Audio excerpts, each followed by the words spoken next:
Ladies and gentlemen, Jeffrey Epstein was his biggest investment, or his majority of his stake on his estate, was Palantir.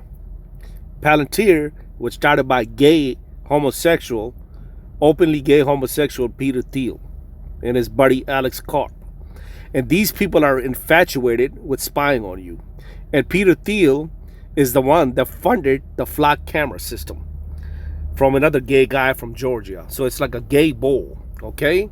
Now, this guy was infatuated with recording people. And similar to the modern surveillance system that you're seeing, these people are so infatuated with surveilling you that all the average camera that you're seeing in the restaurant, in your business, anywhere that you could think of, they want access to it 24/7. They wanted access to your Ring doorbell camera, but it was rejected. Ask yourself, why would anyone want a Ring doorbell camera? And find out that the management of flock camera system was looking at gymnasium where the little children were at and swimming pools. Doing a lot of really shady arms trafficking stuff and financial criminality, and they have no interest in getting deep in the weeds there. Jeffrey Epstein's victims have long said they believe they were being filmed by the sex offender. And this footage from a spy cam style camera inside Epstein's Palm Beach house appears to show just that.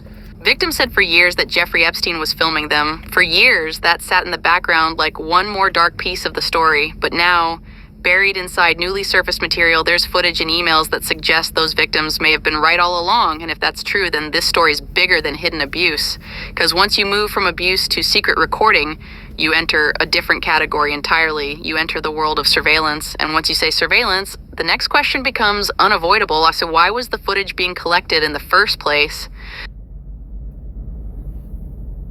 The first thing to understand is that this is not just grainy mystery footage floating around without context. The footage was matched to a known interior space. Epstein's Palm Beach property was raided by law enforcement in 2005, where police filmed this footage. Pause it here. You can see his office in the corner of the ground floor living area. This is the exact same office captured in the spy cam footage. That matters, because now you're no longer dealing with abstract speculation.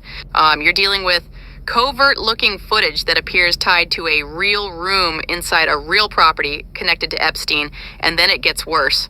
There were two covert cameras hidden within clocks, one in the garage and another in the library area. He adds that a computer was located which was believed to contain the images from the cameras. Hidden inside clocks, not visible, not for security, not for anyone entering the room to notice. Covert cameras hidden in ordinary objects, pointed toward the desk area with images believed to be stored on a computer. That doesn't sound like an accident, that sounds like a setup. If the footage suggests hidden recording, the emails make that possibility even harder to brush away. Is an email from 2014 February. Epstein emails an employee of his, "Let's get 3 motion-detected hidden cameras that record. Thanks."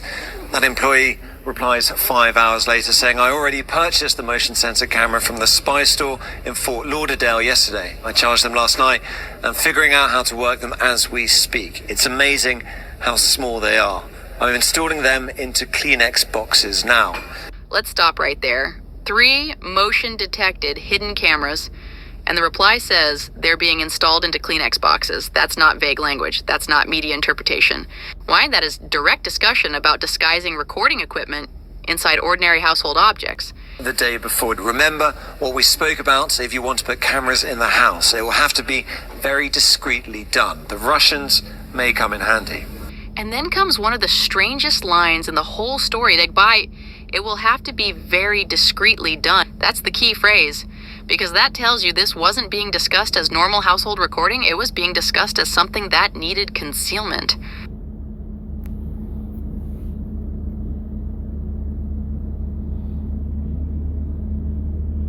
This is what makes the story hit differently, because these materials don't come out of nowhere. They line up with what victims had been saying for years.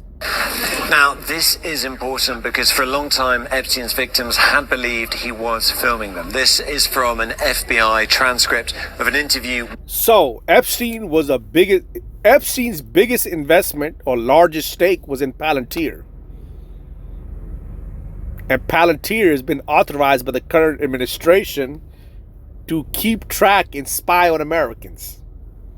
Hello.